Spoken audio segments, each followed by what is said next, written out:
Hey, we're going to be reviewing AEW Revolution today, February 29th, 2020, from the Wintrust Arena in Chicago City proper, sold out. And the first match they had was on the pre-show. It was Dark Order versus Frankie Kazarian and Scorpio Sky SCU. Now, what I do is watch these, write up a review, post it to Prowrestlingreviews.com. You can go there, click on the AEW logo or drop down menu AEW under promotions, click on pay-per-views. It's there at the bottom. That's where I'm reading these summaries from. You can go there and find them and read them as I read them, or you could just listen to me talk. But I'm going to read the little reviews I've done, and then I'm going to give you my thoughts on the match and the competitors and the direction it's going forward. So the first one on AEW Revolution was on the pre-show, Dark Order versus Frankie and Scorpio. This was a relatively short match, but totally engaged. There wasn't a point where time was wasted with scuffles outside the ring. There was one, but it did not take away from the match or leave the impression that there were no rules. Scorpio landed a couple of his high orbit drop kicks and ran roughshod over Dark Order, which was exhibited by a double shotgun drop kick to the back of Evil Uno's head, who was sitting in the ring dazed. When Frankie Kazarian was tagged in, however, things changed and SCU lost control of the match as the Dark Order isolated each member of SCU and broke down Frankie Kazarian to the point where they scored the pinfall. A pretty good match with solid contact and execution with each wrestling move leaving its effects. A bit too short, but that didn't take away too much. Yeah, it was a decent match. No real spot where there was enough momentum and swing and force going back and forth for me to say wow, holy shit, this is a really good match. But it was good. It was decent. 6 out of 10. That was the summary for the match. I don't know what direction the SEU is going to take, to be honest with you, because they want to stay high in people's minds. And, the results by now. I mean, we all know that Jon Moxley's the World Heavyweight Champion. We all know there's a second TV show coming out.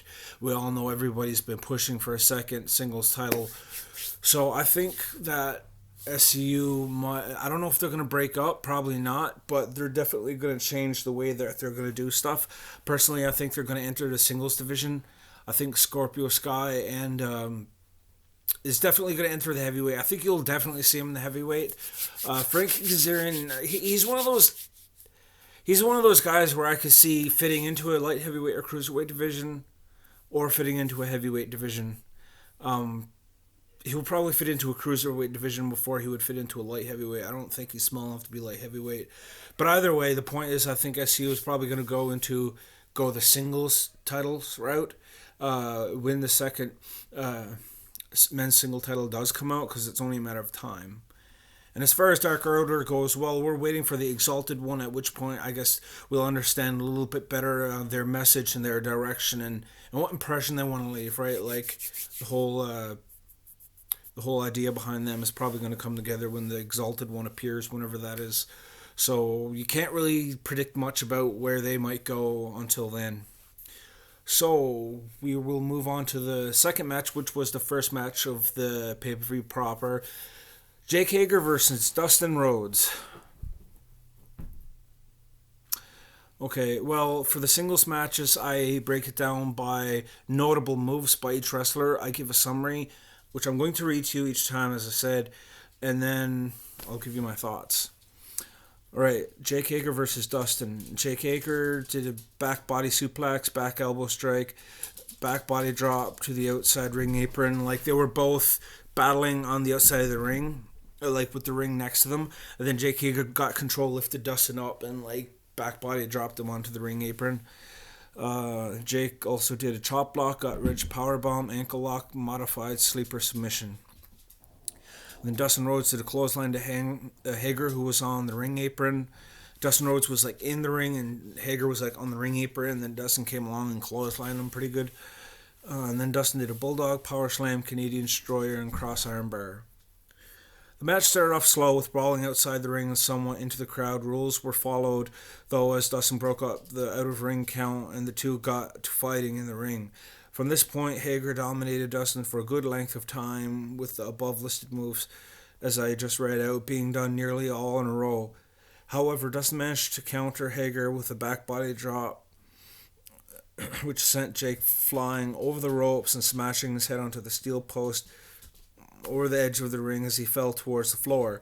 Dustin then pulled Hager back into the ring, pulled off the moves that I had mentioned earlier, but he ultimately lost to Hager, who managed to lock him in an MMA-style modified sleeper submission. This was a rather lackluster debut for Hager, who was wet with sweat halfway through, and Dustin didn't appear as energetic or as limber as he usually does, despite looking good. This match did little more than give a notch to Hager's win column on his record. A disappointing 5 out of 10. Definitely a reluctant 5 out of 10. Like, it was not a choice between 6 or 5, trust me. It was a choice between 4 or 5. That's what I mean by reluctant 5 out of 10, because, like, they built up this storyline for a while, and they were going after Cody, and family's really important to Dustin, and then they broke Dustin's arm, and then they cheated Dustin out of a win against Sammy Guevara on January 1st. Jake Hager did, which even furthered the bad blood between Dustin Rhodes and Jake Hager, and plus this is Jake Hager's debut for him, right? And that was the stuff there for Dustin. So they were bringing that into this match. They were two big guys. I wasn't expecting stuff like Sammy Guevara and Darby Allin, but I was expecting like engage, like strikes and hits and like power moves and like a long slugfest and powerhouse like showcase, right? That's what I wanted, but I didn't get that. It felt like a uninspired slugfest with a couple of moves thrown in, and even with the moves that were thrown in, there was way too much time between them. Both guys were very lethargical. Both guys were very slow. Like they weren't engaged. They weren't fully engaged in each other. They were like, seemed like their entire focus was on just trying to keep the match together, let alone like excel with it, right? I was very disappointed.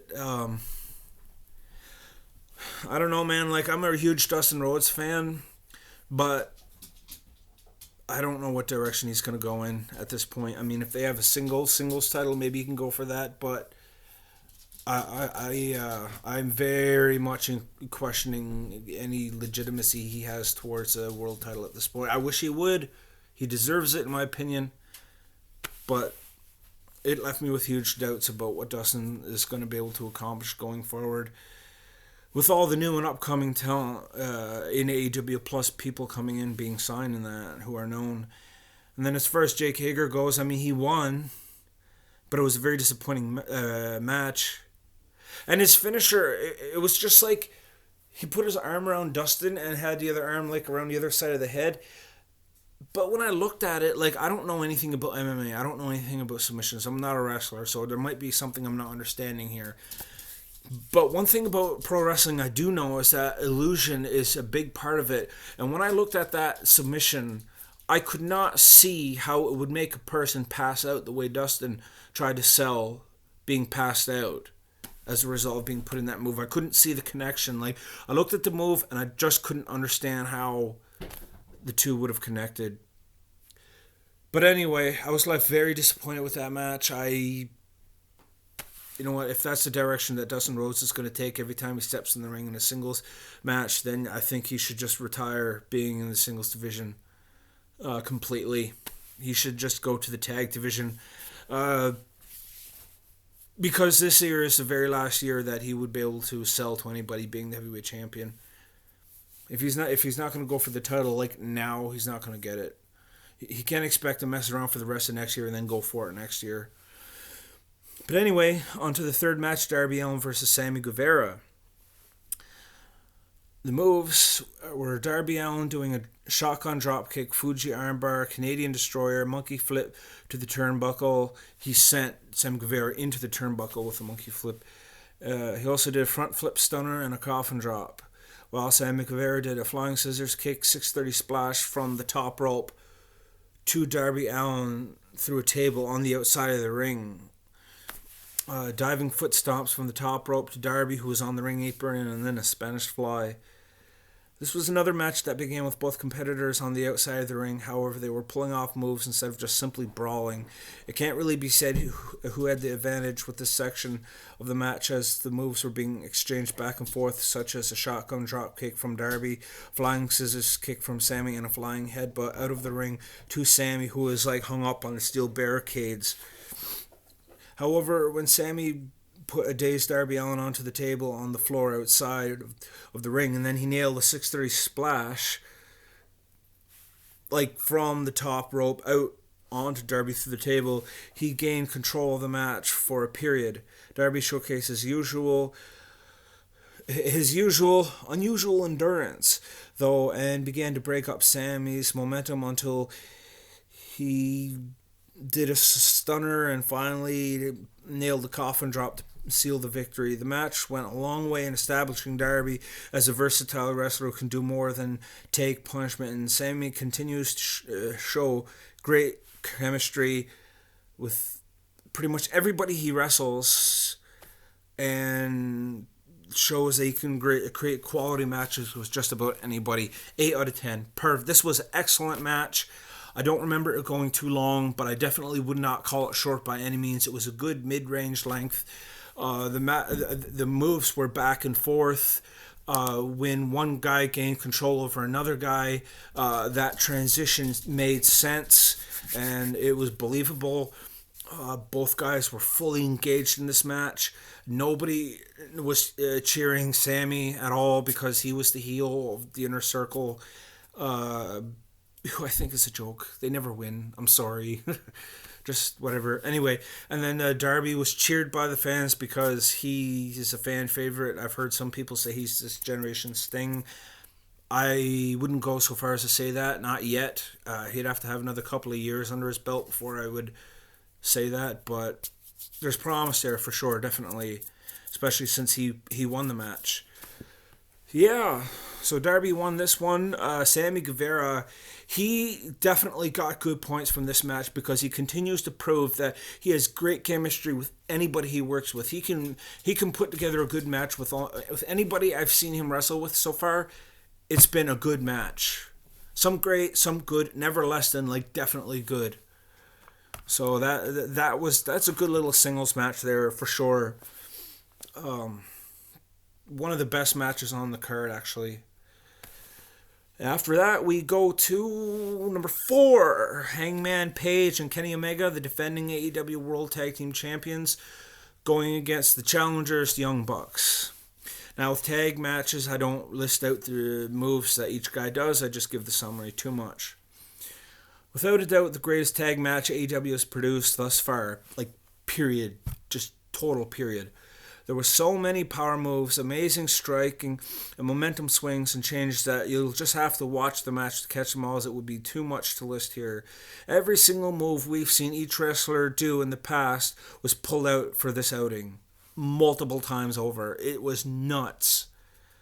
Like, both teams came and gave absolutely everything they had and delivered, and the souring of the elite is more evident than ever. It seems that Hangman has come to despise Matt Jackson much more than Nick, as he actually spit in Matt's face and did not hold back on the force with any of these moves when he was delivering. Not much more to say than the fact that you are doing yourself a huge disservice if you don't go and watch this match yourself. Everybody came out looking much more competitive and dangerous. 10 out of 10. Amazing. Just totally action-packed, hard power moves, striking, kicks, just sending guys running and then them coming back at you and just nailing them. Like, a little bit out of the ring, mostly in the ring, which is good. AEW's been really pulling back on all the crap outside the ring. It seems to be still there for the singles matches, but the tag matches seem to be getting more structure. This had structure, but it was also chaos at the same time in terms of how relentless these guys were going at each other. Hangman Page and Kenny Omega won. They kept the tag titles. And like, according to Dave Meltzer, put on the best tag match they ever seen. He's ever seen. This is the best tag match I've ever seen. I've been watching wrestling since '89. Like, yeah. Crazy good. Crazy good. Can't really say much about it. All these guys came out looking like a winner. Nick Jackson actually came out looking really good because there was one good length of a little part where he was just taking out Kenny Omega and Hangman Page at the same time. And when you think about those two guys, those are big guys. They have big personalities. They're very entertaining. I like both. I could totally see both being heavyweight champion and liking it. And they were being beat up by Nick Jackson. So you definitely should go and see this one. Very good match.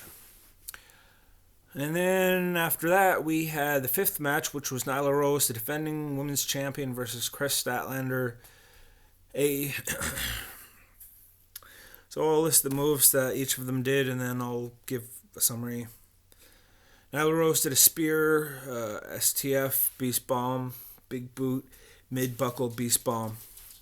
Like, she was sitting on the top ropes and then had Statlander and then leaped off the middle ropes and did a, I guess it was a Beast Bomb. Chris Statlander did a shotgun drop kick, a couple of suicide dives, some variation of a DDT, and then a botched superplex. This match had promise with the moveset outlined for it, but there was a number of botches and a good flow of momentum could not get going. Off the start, both competitors rolled around on the ropes trying to overpower each other with grapples. Then they started fighting on the outside of the ring. Statlander landed two high-impact dives out of the ring to Nyla Rose, which sent her crashing back first into the barricades both times. Once Statlander got Nyla into the ring, she out-wrestled Rose and sent her over the ropes onto the ring entrance ramp, but ate ramp when her spear attempt failed due to Nyla Rose sidestepping out of the way at the last second, and she went pew. Not as bad as Cody, though, from Full Gear. Nevertheless, both competitors continued to battle back and forth until Rose managed to stay mounted on the top rope when Statlander attempted to hurricane run on her off the top rope. Instead, Nyla Rose countered that by planting Chris Statlander in lackluster fashion with a botched Beast Bomb. This followed Statlander's botched superplex, and it notched another win to Nyla Rose's record. Poor chemistry, botched moves, and seemingly distracted competitors fails this match, as both Nyla Rose and Chris Statlander did not accomplish anything with this outing except to highlight their weak points. Sloppy, horrible chemistry.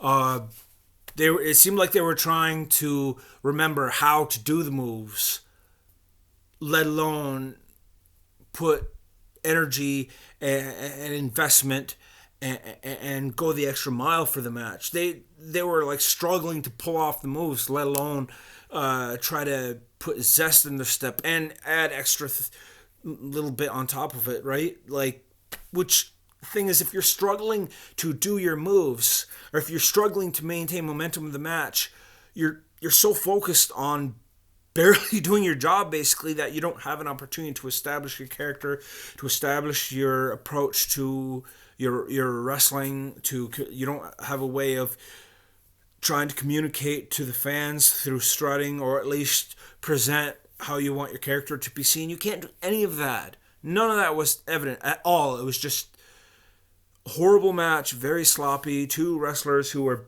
barely pulling off the moves, let alone putting their characters into the affair or communicating with the fans. 4 out of 10. Horrible. Didn't like it. I like Chris Statlander. The alien thing is kind of cool. I like that. I'm not saying I would go and buy a t-shirt or anything, but I like it much more than Nyla Rose's gimmick, to be honest with you. Like, I don't really know what Nyla Rose is supposed. Is she Native Chief? Is she some kind of death warrior? Is that some kind of battle outfit that the native people would use? Like, I don't know.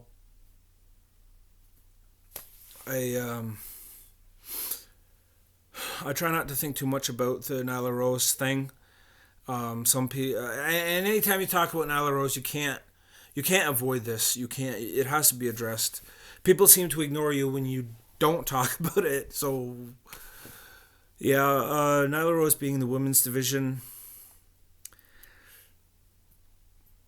I can see why some people might not agree with it, but at the same time, I would never say somebody shouldn't be who they are at the same time. So that's as much as you're gonna get out of me about that. But anyway, the match itself was horrible. It failed. It was really, really, really weak. Really weak.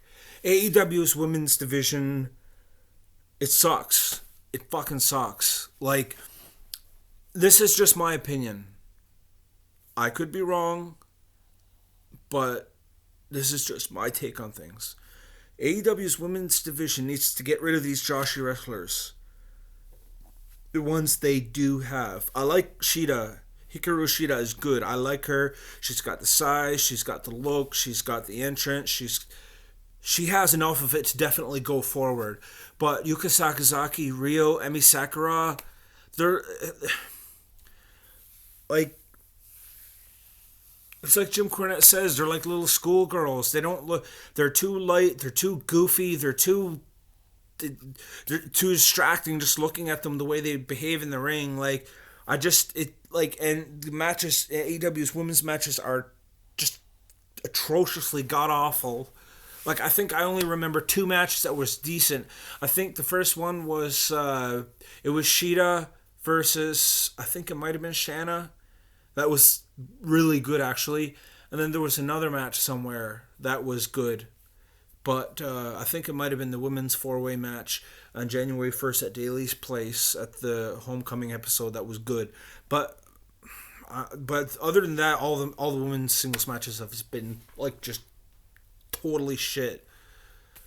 They really need to like rework their women's division. Anyway, the 6th match, MJF versus Cody.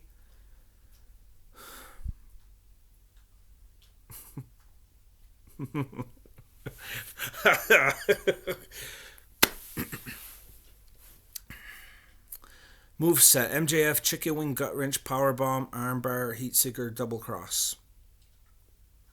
Cody Rhodes knee strike Cody cutter running clothesline sunset flip Spanish fly superplex. That was awesome. 10 punch mount power slam Crossroads ×2. If you like matches where it focuses more on storyline than the physicality of the match, then you'd like this. If you like matches that are physical and enduring, then you'll be disappointed. Much more time was spent messing around the outside of the ring with MJF ducking away from Cody, getting Wardlow to get involved with the American Nightmare and Arn, and then trying to convince Cody he suddenly felt bad for all he'd done. The match did not have any stretch of good momentum one way or another, or even back and forth. One-off moves here and there with seemingly no lasting effects, which was epitomized by Cody delivering 2 crossroads to MJF in a row, who then simply managed to struggle free from the third Crossroads attempt to clock Cody in the head with the Dynamite Diamond ring and fall over to get the win. Like when he fell over, his arm went across Cody and he won that way. It was boring, too much messing around, no good momentum got going, just one-off moves here and there with a lot of fooling around in between. And then entire storyline and affair only reinforced MJF's heel character, nothing more. Seems a waste of a storyline that seemed to have been built. Seems a waste of a storyline that appears to have been in the works since before Double or Nothing 2019. For Cody, the tag division with his brother Dustin is the only way to recover his current situation in AEW. Well, for both Rhodes brothers at this point, it was pretty physically lackluster and anticlimactic. 4 to 10.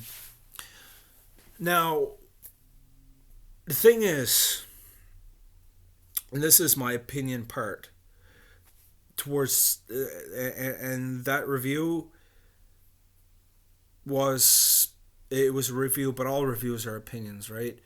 That was the written review, and this is the discussion about it. Now, the thing about this match is that this storyline has been developed since before Double or Nothing. I mean, of 2019. You can go back and see a video where MJF is sneaking into a house, and then Cody's there, and he gives them the Rocky Balboa speech to MJF when Rocky's talking to his son out on a street corner. Great, go watch it. But and then MJF is the biggest asshole anyone's ever seen. I'm pretty sure it's real. If it's not, then he's one hell of an actor. You know what I mean? And he was best friends with Cody, who was like the face of the company and everybody loves. You know, and then it was continuing, and they were close, and nobody can figure it out, and it didn't make sense. And then at Full Gear, like Cody Rhodes said, I'll never challenge for the AEW World title again because my father was in management, and he named a couple of other guys who were in management, and if I win the title, people are just going to say I booked myself to win, and I can't not hear that. Like, so I understand why he did what he did. It makes sense. But MJF threw in the towel on Cody, and it kicked him in the balls. That was betrayal, and of course the 10 lashes and the steel cage with Wardlow and the constant insults and stuff, and just pure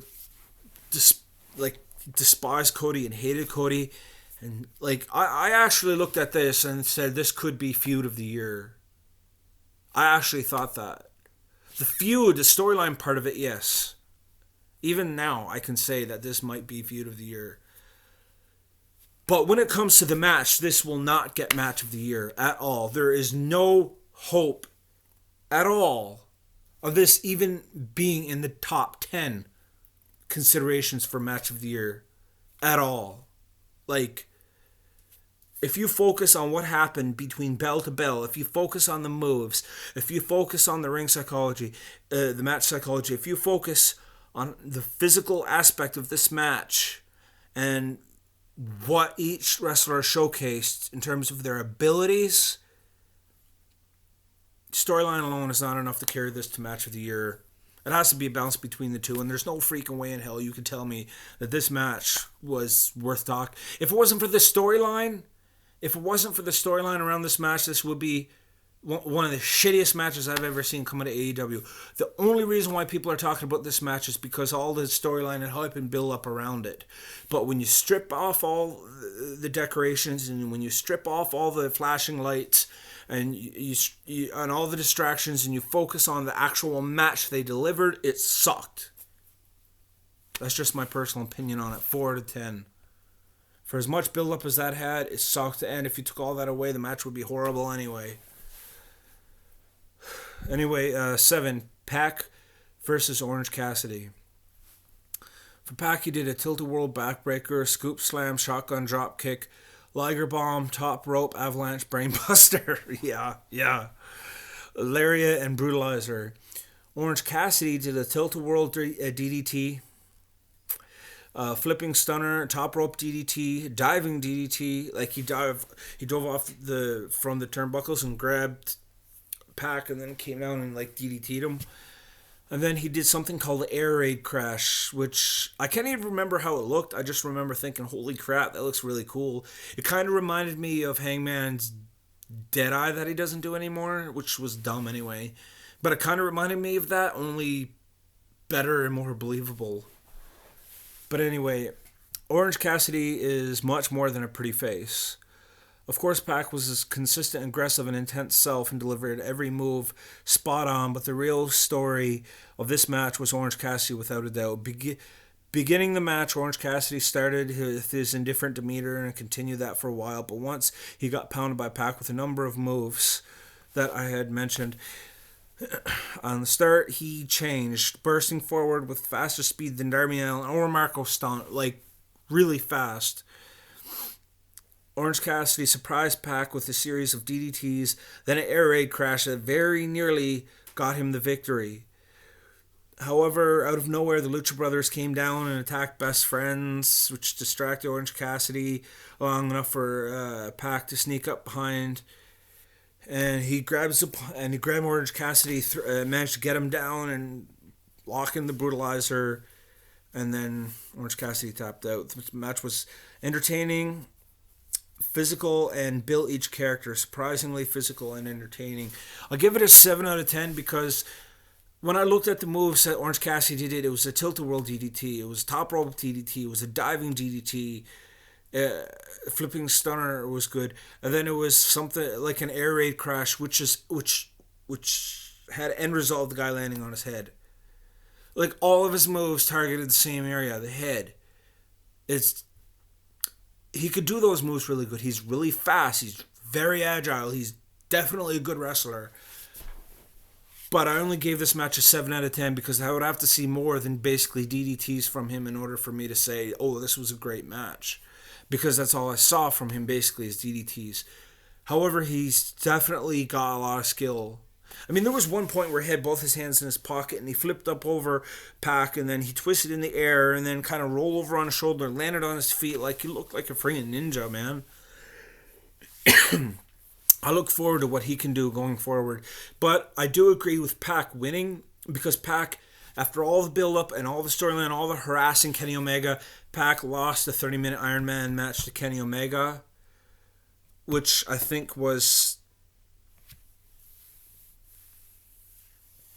I don't understand why they did that.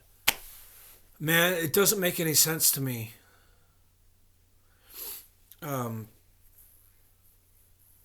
That's the reason why Pac won, because Pac lost against Kenny Omega in that 30-minute Iron Man match, and he couldn't lose again, otherwise he'd be a joke. And to Pac's credit, he does deserve to win. But I just got to put that in here for a second. I have to say, I do not understand whatsoever why they made Kenny Omega win over Pac at Kansas City at the Silverstein Eye Center Arena. I don't know why they made Pac win. I mean, lose. They made Pac lose to Kenny Omega there. And then they made a win to Orange Cassidy. Yes, I know I just said Pac needed a win, otherwise he'd be a joke. But it should have been in reverse. Kenny Omega is in the tag division. Kenny Omega is the tag team champion with Hangman Page. He didn't need that win over Pac. What did that do? It didn't do anything. It's a singles victory for a guy who's got the freaking tag championship strapped around his waist. And Pac lost that match. And then you got Orange Cassidy. Everybody likes him. Everybody's like super into him. Apparently the TNT executives have him picked as their favorite wrestler and all this stuff. And you're going to make him the guy that Pac wins over. Like, you got Kenny Omega, and then you got Orange Cassidy. You got Kenny Omega as one half of the AEW World Tag Team Champions. And you got Orange Cassidy, like I just said. Everyone loves him. TNT executive loves him. He's selling a lot. He's huge hype around him, right? And then you got Pac, who is owed to win. Fairly so. So what you're telling me, what they did is that they made one half of the tag team champions end the feud by winning, and then kill all of Orange Cassidy's momentum by making Orange Cassidy lose. Meanwhile, the other guy is not even in the singles division. He's half the tag team champions. Like, I know this is a side tangent, but when I look on that, that's just I don't know if Kenny Omega has too much ego to lose to Pac again, or if Pac has a problem with being beaten by Orange Cassidy. Maybe he despises how he's like so laid back, and I don't want to lose to a guy who doesn't put in any effort or anything. Maybe that's it. I don't know. See, I'm trying to figure out why they made that decision, and I can't understand it for the life of me. Pac should have defeated Kenny Omega at the last Dynamite before Revolution, and then he should have lost to Orange Cassidy. He picked up a loss anyway. It would have kept Orange Cassidy's win going, and Kenny Omega's half the tag team champions. He doesn't fucking need a singles win now anyway, but whatever. And finally, we're going to talk about the main event. Jon Moxley versus Chris Jericho, who is the champion. This match was for the AEW World Championship. Moves. Jon Moxley did a top rope pancake. That's a cool move, yeah. Ankle hook, Boston Crab, back body drop, paradigm shift, and then an elevated paradigm shift. Elevated paradigm shift is where it actually lifts the guy up and goes down with him, which is, to me, the proper way to do it. Chris Jericho did a powerbomb, catapult, line salt, Boston Crab, and forearm strikes. And of course, I should say, there's other moves. I just write down like the most notable ones. I don't want to write down every little thing they did. That would be too long and it would spoil too much. I'm just writing down like the big highlight type moves, and people can see it. It's like, holy shit, man, they did that. I want to see that, right? That's the idea behind it. Summary for the match. This match was a grit fest with both men attacking each other with anything they could get their hands on. They moved from among the fans to around the ringside, where Jericho gained control after busting Moxley's head open on the ring post, sent him crashing into the steel steps, then powerbombed Moxley under the timekeeper's table. Once in the ring, the momentum was in Jericho's favor for a while as the Inner Circle attacked Moxley with sock baseballs, like the socks with the baseballs in them. And then Jake Hager landed a huge right hand to Moxley's head, which referee Aubrey Edwards saw. And as a result of Hager's punch, ejected the Inner Circle to the back. From this point, Moxley gained control of the match and basically out-endured Jericho enough to manage a quick, like, little paradigm shift, which stunned Jericho enough for Moxley to plant Le Champion into the mat headfirst with the proper elevated paradigm shift to defeat Chris Jericho and thus capture the AEW World Heavyweight Championship for his first time. Despite the moveset being much more on the striking and submission side, this match was actually decent, 7 out of 10. I give it 7 out of 10. I give it 7 out of 10 instead of 8 out of 10 or higher because I have seen more grueling matches from Chris Jericho that he won. Like, if you go back and if you watch Chris Jericho's singles match with Scorpio Sky, that match was way more physical, way more grueling than this match. Like, definitely. Definitely. And Chris Jericho hasn't been injured or had any crazy Iron Man matches like Kenny Omega or anything, you know? You go back and watch the match that Jericho had with Hangman Page. You know what I mean? Like, and the thing about this match is that there was no lucky shot. There was no lucky moment. Oh, he got lucky. He managed to do this at that exact moment. No, there was nothing like that. Even though it's wrestling and it's fake, if you still, like, buy into it, right, you're going to say, wow, well, he did this or he did that. You're going to be saying that about the stuff they put in the match, right? You know it's fake, but if you buy into it, you could say that. Well, there's nothing there to say, even if you're allowing yourself to buy into it. It was just an unbelievable finish in terms of comparing this matches to other matches Jericho has won. But looking at this match for itself, 7 out of 10, it wasn't all bad. It was decent, actually. It was decent. Both men came to the match. There was a lot of brawling on the outside, around the ring, and then in the ring. And then when the Inner Circle was ejected, they could actually get down to a proper match that was much more easier to follow and try to predict on who was going to win. But Moxley won. I thought it was going to be a better match than that, to be honest with you. But I would say the surprise of the night obviously was Pac and Orange Cassidy. Pac won, rightfully so. He should have beat Kenny Omega before Revolution because Kenny is in the tag division with the titles anyway. And then Pac should have lost against Orange Cassidy, which kept Orange Cassidy going. But who the fuck knows why AEW does some of the stuff they do. But anyway, Pac and Orange Cassidy was surprise of the night. To me, match of the night was definitely the tag title match. Page and Omega versus the Young Bucks for the tag titles. And I would say the biggest disappointment of the night, by far, and my buddy Jay just going to hate me for this. It's just my opinion, man. I'm not saying I know anything about wrestling. This is just a hobby. But I personally think that Cody Rhodes and MJF was like the biggest disappointment I've ever seen in wrestling. Ever. Like, just ever. The thing is, I've been watching all Being the Elites. I've been watching all the Nightmare Family videos. I've been watching all the promos since before Double or Nothing last year. I have seen every single Dynamite and every single Dark and every single pay-per-view. There's literally nothing by AEW I have not seen yet. Nothing. And the amount of hype and news articles and all the hype and all the build-up and all the effort MJF's putting into his character and all the investment fans had into that. And then the match... It was relatively... It had a 60-minute time limit, and I think it was... I could be wrong, but I think it was done in like 20-something minutes. Something like that. 25 minutes. Like, between 20... Yeah, around 25 minutes. to a half an hour. And the vast majority of that was spent messing around, goofing around outside of the ring. Like, to me, storyline alone is not enough to carry a match. There needs to be a good, physical, engaged match with steady momentum in one guy's favor or in another favor or back and forth, but a good stream of momentum going in for the match. You know, the match needs to be good. It needs to be physical. Like, if you saw a Revolution, sit back and think about all the build up for Cody versus MJF, and then think about the match they had. Now, I have to say, MJF and Cody Rhodes should have been a steel cage match. I do not understand why they put Cody Rhodes versus Wardlow in a steel cage. I don't. It should have been a steel cage match for Cody Rhodes versus MJF.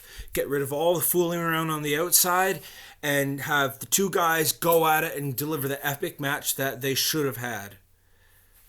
That's what it should have been. And the thing is, Cody had to beat Wardlow to get to MJF. So all the fooling around, all the investment, all the classic heel stuff that was going on in the MJF match, all that stuff should have happened in the Wardlow match. You know what I mean? Because then it would be all that to prevent him from going against MJF. And then in the main event match, it should have been just Cody and MJF in the steel cage. The only reason I can possibly think of as to why they didn't do that is because they didn't want it to overshadow the World Championship. And I find that constant decision to ensure that their World Heavyweight Championship is the best singles match of the night, or at least not possibly outshined by any other match in any way in the singles division. That decision has harmed them, I find, a couple of times. Like now, like I just said, and there was another time where something should have happened, but it didn't because of that. I can't remember what it was, but anyway, that was definitely MJF versus Cody was disappointment of the night, fucking by far. Man, what a horrible match. Even if you strip all the storyline away from it, I just didn't like that match at all. Surprise of the night was Pac versus Orange Cassidy. Match of the night was definitely the tag title match. Okay, 42 minutes, but this is the Revolution pay-per-view review. Normally, my videos are about 20 minutes for an episode. This had twice the amount because it was a pay-per-view, and this is 42 minutes. So if you've actually stuck by me through this whole time, congratulations, you are now officially insane. But anyway, thanks for listening, and I will be back on Friday or Saturday with a review of next week's episode. Thanks.